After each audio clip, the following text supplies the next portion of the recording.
wa à tous bande konanga na pesi bino mbote belé soki lelo na ye lisusu na plateau na biso pona ko betela bino siko émission wana eza émission rang to rangaka na biso mais lelo ezali émission oyo to salaka alors par semaine to kozanga ko ça émission na biso te po bozo actualité politique alors bande konanga na zo yebisa bino donc makambu ezali mabe makasi makambu eza mabe makasi en tout cas na pesi na nubino nyonso to place boza ba bonne condition d'écoute, bon bouger la fréquence, elle a toujours branché, soudé dans la fréquence ya Sango Congo, fréquence ya Bosolo.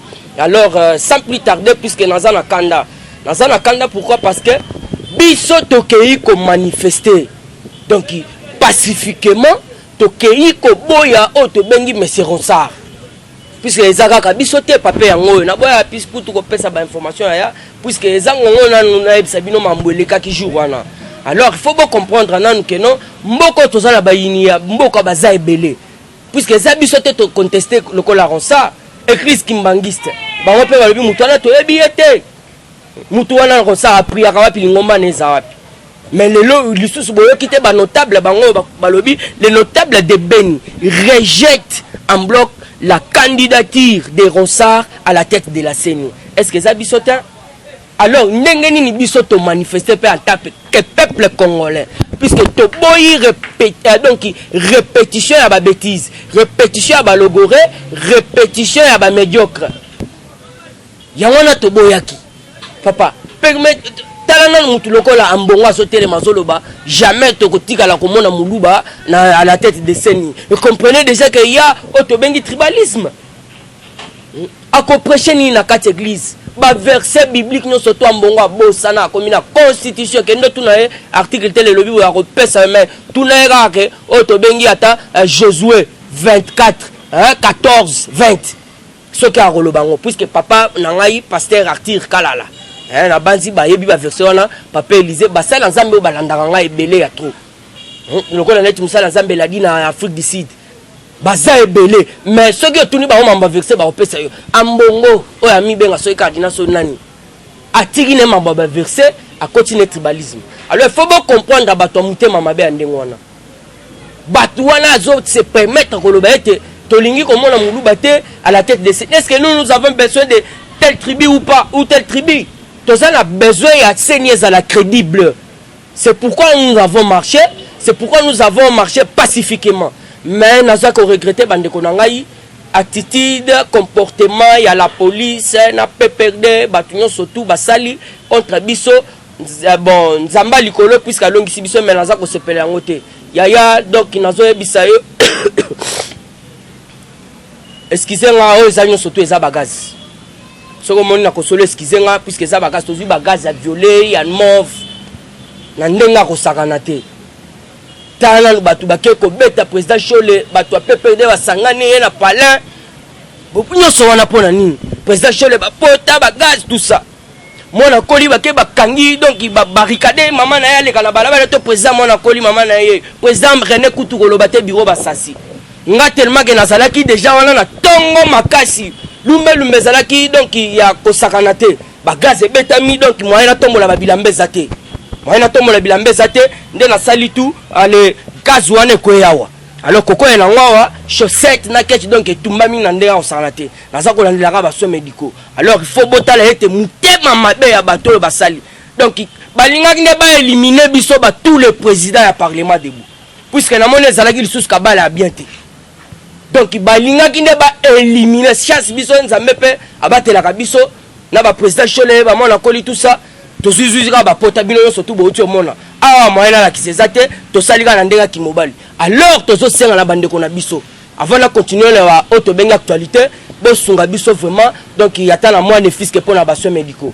En tout cas vraiment balinga kinde ba éliminer biso ya soki linga za la sur terrain vient na le rôle Roger combattant Roger Luma ba lobeli ya Fatia Solo ba petit na bino bana na bino ba leki na bino ba sali vraiment musala pena il a kisi à la face du monde puisque ndenga zana Ronsard donc ndenga zana tokundiye malgré totika na ba choc ba pota ba santé mabe mais ndenga zana tokundiye mokonza mboka lobaki déjà ngo.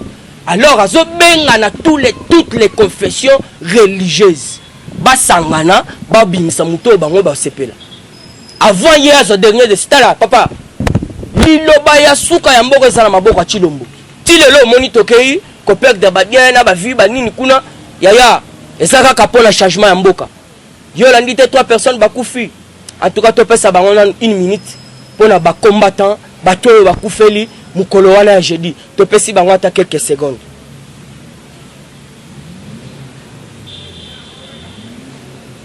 Voilà, merci beaucoup père à leurs âmes puisque babundi balakisi bitumba mais tozo mettre Kasongo attention Kasongo soko lingi bana no balia fufu sala musala ndenge longo bani batu batamboli basali marche na bango pacifiquement uniquement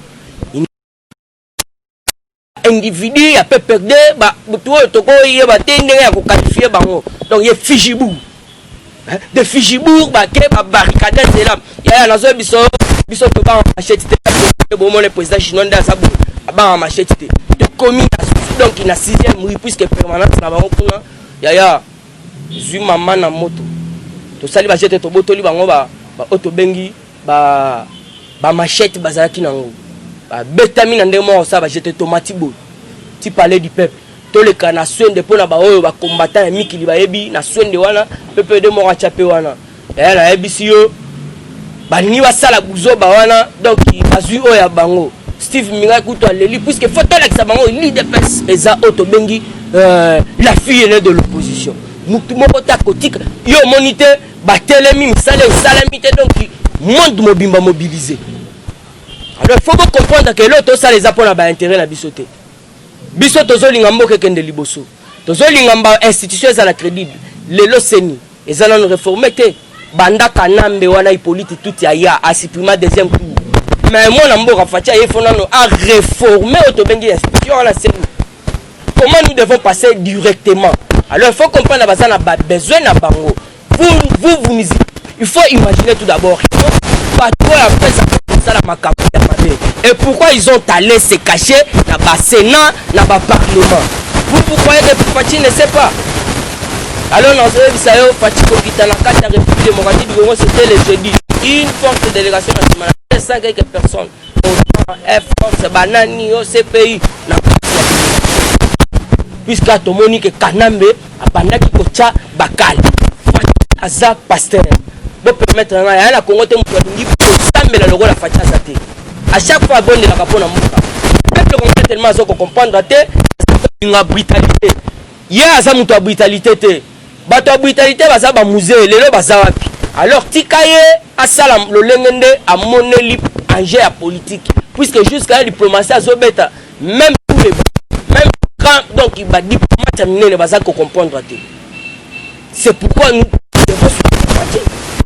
Alors yo soko landi mulo mama na botika boyonga na za ronsa ya wapi ronsa to ko banda siko ko toucher siko ba main na bino puisque biso to ada na ba pota so to bandi o fingela bino alors boko mona que non système est changé en tout cas ba ça na zambe boskiza puisque ça la passe tala ndenge to za boy to repère dans la vie nous avons marché pacifiquement au moins certains individus ba tout monde boy oh moi je m'appelle Chader moi je m'appelle Consort. Donc il bozala kaka mboka wana ezala donc na au détriment ya bino moko bo banda ko bene mais non le Congo est abongote nous avons aussi des jeunes ba o bazotanga alors ezaka ka bino te biso to lingi changement ezala na mboka alors vu que bino bolingi changement te esili pona bino yungula ngakutu na ko souhaiter na siko to banda siko à chaque jour kazo siko bagazo na esila puisque il faut na comme ça message on to bana ko sala chaque jour ba macha bongo e bana beta macha chaque jour puisque to so to ke na loenga bongo ba sentir que non a mambo changer. Comment ça peuple congolais fait se jouir à ce pays-là mais le peuple congolais asa mutu ya ko lela boye même ba camion surtout na retomber ezoko la mokonza mais non il faut comprendre tellement que ba toala balinga kimboka o échanger te nazo yebisa bino bandeko nanga fini pona bango talaka RIS RIS na Washington. Je m'excuse za baga violer la mort excusez-moi Washington d'accord ndengeza Chine na Washington d'accord Russie pardon Chine te wala baba ndoki puisque il faut États-Unis a raison ba société tout eza na kati ya na Chine kuna et qui est en République démocratique du Congo, ça je vous préviens. Alors beaucoup comprendre ce que non société côté comme la République démocratique du Congo, peuple congolais azolo comme ça là peut-être côté 400 côté 500 yo moko kokuna. Fati beto e moko le puisque na cadre ka maloba na e. Ce n'est pas un verbe bimsaka ba parole. Place aza azola na ngai mu kontombolo mo. Donc en tout cas Fati beton bunker. Alanda biso aloba ki boye. Donc il faut to ser en main d'œuvre. Misale koya donc tu as la pose à la main d'œuvre. Cela veut dire quoi? Donc il faut en désordre. Ce qu'il faut comprendre que notre développement est rendez-nous. Il faut zala na bateau ba décideur on va ça quoi. On a numéro 1 déjà au États-Unis d'Amérique. Le deuxième Russie wana. Puisque ce Hollande qui fait béton l'air de son premier passage na Russie. A Sengaki na Vladimir Poutine a zongana Otobengi na azonga nini na puissance du monde ndebe bobenga na G8 voilà. Alors il faut azate afin na kuna pona na senga. Alors il faut bien comprendre puisque batunyo surtout babanda ko fournir kanamba bupia avec ces gorilles na batuna wana baba chevreau yaya nazo bisayo donc yungule ndeto lo baboye bazo ba position te. Alors ngai na ko yebisa bino bozala toujours aux aguets. Awa ndenge za boy match ça bien match donc abu pia na lingi obimisa ba verser belete puis ngonga ici EKU. Alors il faut boyer le gouvernement voilà la conseil de sécurité à lobby na a exigé démission à madame Tumba Nzenza ministère ya affaires étrangères bon na habité biso to bando kan senet mama baso la kiso diplomatie mais yo zo ke robeta ma diplomatie Fatia Zola qui sont diplomatie. À cause de la paix, yo olobarato donc il y a la diplomatie. Mais ce qu'on appelle si que en tant que maman, bosala musala na bité soza pepe de soza biso à cela maintenant yo moko lobaki o ya sala pona compte ya mututel ya parti tel. Donc il y aura des sanctions. D'ailleurs, et là on a avec Sabino botala bien tozo kende na tozo na 6e mois. Donc remaniement ezali donc obligatoire. Tala Tumbanzenza, il faut à démissionner ba exiger pas gouvernement. Awa malgré otobengi na kombo ya nani oyo bino tunda kasi ne papa mande fa pembe wana papa wana malgré démissionner te boroyoka kindingu puisque ndenge zawana makambo eza mabe makatunda kasende akoti kindoki ya FCC. Il fallait sala musala ba PC confiance fa Fati Beton. Yaya mokonza mboka azala bolingwa mboka oyo alingi te ko revenger tala mutu alobi a comme président lobi nous ne célébrons pas la victoire d'un camp contre un autre et je ne suis pas le président d'un parti politique, je ne suis pas un parti d'un tribu Songolo Pakala. Donc il faut bien comprendre, il n'est pas tribal. Na pesa bino exemple ya bato belé o balakise mutema mabe lokola ba mbongo lelo mbongo wana solo ba muluba jamais rozala na tête aseni bo cha bato nyoso tu wana ya ba tribu wana basala biso nini ngoi mulunda azala lingomba wana te o to bengi abe malumalu abe na nganga na banda otanga na catholique oyebi pena abe donc abe aza muto solo ba bo solo jamais akoko sate metala mambasala biso yo atande ozala zaka nyoso to che wana donc bino toyebi na bino deja ba pangi na mundu ozaba pangi na mundu alors ndenge zamana signature ya mboko mobimbeza la wapi sena boye tout ça na maboko Chilombo place kaleza wana donc ngala benga kala suka Fati be boko samba. Alors peuple rolo alingaki sepela pour l'arrestation Kanambe bongisa masanga bongisa déjà masanga donc fête ko sala manamboka puisque bino bo sala fête mais biso to sala fête puisque Kanambe déjà arrêté. Depuis la session de Fati Beton au pouvoir, il n'a jamais survolé Kanambe. Fati Lobibo, tous les jets privés. Avant et pour moi, Matalikolo, Nachi Lomona, signature. Il y a un Sabino signature à Souka Fati Beton. Kabila Kenda. Ni tete na matanga Robert Mugabe. Aseka Fati Bamema et Kuna.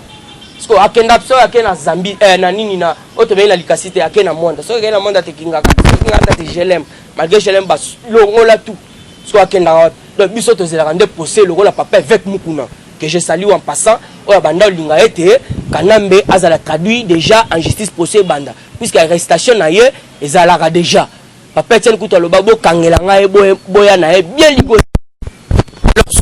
la politique tetala basin du temps lobi na lobaki yango na Zambi Jean-Pierre Mbemba azalaki na batu na simate Cascablé wana nde mema eti CPI mais Keba Kanambe na sima ake kozwa Cascablé mais batu na banda otia confiance basoda zéro et tous les généraux na Fachi Beto lobi par terre bientôt azo lever batu na parce que yo ko sala ni puisque Kanambe wana ko motama na Cascablé kaka bangwana nde bakolia ye bokanga maloba nazo yebisa bino talent Shadak bakomolela balobi to moni peuple congolais na la police na auto bengi FARDC bazali susu na makoki ya ko sécuriser bisote to senga Monisco mais yo zo senga Monisco wana nde bino bo bandaki ko critiquer lisusu alors ndenge za la peuple congolais il faut la vigilant yeba mutu nini ya kopesa candidature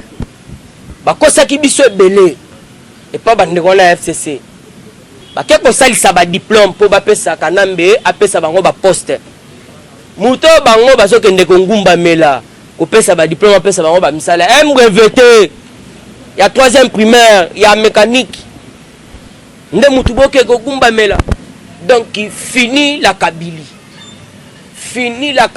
ça je vous dis vrai na auto bengi Bruxelles yo kanisi réunion fatia fani na quelques membres ba mindele wana eza pamba eza des signatures ba pesi déjà aval madame na CPI kalate na habité soka ça déjà alors ayeko sani doko banana na jugu donc makambo eza mabe bozala toujours branché en tout cas toujours na carte actualité politique na lingina chité il faut une recyclage pour la police en tout cas la police na biso ba kuluna baza ba fazer botoli bande konanga ba chombo ba nini msusu azuku tulisasi ya caoutchouc bake ko botola ye ba chombo ba lartu kasonga memi bango na hotel ezana nini hôpital mo ezana sima wana ya palais du peuple nde na yebise longwa ko mebembe ya covid alors ndenge zana na bimisaki na eto komi ne palais azolanda pe mo ndamba ba soin donc makambo ezala ki bien en tout cas nazo yebisa bino to soutenir toujours Fachi na ndenge moko ya kosakana te puisque azali signature ya suka mboka alors pona chité yebaki na santé voilà Eteni Longondo bientôt voisin ya Oli Ilunga ngate anga pesa ndefo alors ndeza ba binini donc aza akozala voisin ya Oli Ilunga na makala pourquoi balobi pour un détournement et enrichissement illicite dans les fonds de Covid-19 dénoncé par son vice bon wala vice na ya bon na habité bis na ya petit faux à lobby enrichissement illicite salami ya bokanisa bien na salle émission moko na sango Kongo na lobby muyembe a lobby autant Longondo a lobby autant so olandi pe o to bengi banque mondiale a pesi autant et gouvernement autant donc siko vérité zate alors faut comprendre makam na bino bokono na bokosa la pe procès ngana za pour ni contre arrestation ya mutu biso tozande état de droit ya Fachi Beton Chilombo donc deuxième fils ya Fachi Beton ya liboso za gratuité de l'enseignement ya mibale azali auto bengi état de droit au papa Etienne Kisekedi wa Mulumba banda olinga instauré banda kala voilà bande ko ngai na soutena le laka moi réarmement moral na auto bengi aide auto senge pas la bino biso ba président ya parlement debout donc to souffrir makasi biso to kanisa ki to ya ko manifester pacifiquement mais bakaba les ala ki on a pour tous les présidents parlement debout alors il faut bien comprendre que non kakanga na studio te président mona koli maman na ye bakanga donc bakalenze la barbarika oh maman mona koli comprenez ba biloko bon bake ko identifier même nos membres de famille donc il faut to batama vraiment to so senga moyen to banda ko batama po to pesa ba info puisque tant le logo sali bake ko découvrir la maman biologique ya mutu de ce côté là comme le président Chole ba beti jusqu'à l'agonie donc toza ko lembate toza toujours osake donc yasuka ezali tenons-nous main dans la main pour tolonga ce qui division ezali bokabwani mboko ke liboso te yo soko yo na division o na ba opposika puisque la Bible nous dit malgré dans toutes choses on sait que nous sommes vainqueurs par celui qui nous a aimés. Voilà, merci beaucoup bandeko na ngai na komisela ki bino ya trote puisque lelo ezalaki kaka na pesa bino ba compte randi ndenge elekaki kuna na palais du peuple. Alors Moura aza déjà na sima ya caméra à permettre de na pesa batu na ngai ya famille beaucoup que non ozalaka sur Sara Congo. Yebisa tous les familles Natacha banani pas s'abonner, c'est de la part ya maman Nono. En tout cas bossa la moi geste wana. Merci na maman Cécile, vieux Sam na Londres. Vieux Damas, vieux Nangai na kati à Londres. Apesi yombote, excellent week-end yo na maman Nora Yabino eza wana, donc vous êtes toujours gravés. Donc merci beaucoup na vieux Gustave, maman Nono, vieux Sylvain, maman Cécile, maman Marie-José. Merci na Otto Bengi, docteur Henri, permettez yo lingakate. Ya Andy, maman Anne, donc boza tellement ebele, ba o ba soutenir biso, ba o ba landaka biso, donc na pesi bino ba bonjour ebele tala. Ndenge zawana ba tutu ya FCC. Ba réunion zokota mitema na bosana ko yebisa bino. Parce que na ba réunion na bango ba moni ete puisque Shada bandaki kolela déjà kala. Yango no moni ba komi komituna nana ko sauver bango. Muta ko sauver bango azalaki Chilombo. Mais ba lingaki ba boma Chilombo na ba avion, na ba poison, ko tsala boye. Lelo azana conseiller atama ota opesa confiance. Ba Jackie Lunga, ba nani, ba Twebele. Chauffeur na Marshal Bakenda. Tala, omoni fati banda ya kufisa ba Twebele. Ayebi, parce que FCC, il faut na kana bango ba zo pe revanche. Alors merci Vieux Nangai Florim Bouyi, merci Otto Bengi les dinosaures. Voilà. Et dit Kamina les dinosaures vieux. Yayo yangwana. Otto Bengi pe Zolamboa. Merci beaucoup. Maman Otto Bengi Brigitte Kabeyawa Mwanza. Daniela Kamonya, la petite sœur propre à Fati Beton, la personne de place Oza. Maman Denise Nyake Rolanda Gabiso, merci beaucoup. Serge Mourayayo Ratete. Voilà, c'est par ici que nous mettons un point final à cette émission. À la prochaine, ciao. Eshima, votre magazine qui bat au rythme de l'actualité. Retrouvez la nouvelle édition. Exclusivité, l'an 1 des Basseyane Nanga. Métamorphose et décollage de la province du Haut-Ouélé. À la manœuvre, Christophe Nanga. Avec abnégation et patriotisme, les gouverneurs Basseyane est déterminé à lancer la province du Haut-Ouélé sur la voie du développement intégré. Interview, prise en charge des malades, la maîtrise de la propagation du coronavirus. Docteur Eteni répond à toutes les questions. Économie, la baisse des prix, les combats permanents d'Acacia, Bandoubola. Dossier Eshima, mécanisme national des suivis historiques et réalisations. Focus, Sele Yalagouli propose des nouveaux paradigmes de développement indispensables à la relance de l'économie. Nation, championne du social, Agnès Mouad Nawej et la CNSS offrent $1 million dans la lutte contre la pandémie Covid-19. Moussa Mondo sensibilise et prend en charge des personnes vulnérables. Parité, Olive Lembe Kabila, modèle de générosité et d'entrepreneuriat féminin. Afrique, un déconfinement aux multiples facettes. Retrouvez l'intégralité du magazine Eshima dans les kiosques. Eshima Magazine, un nouveau standard d'information.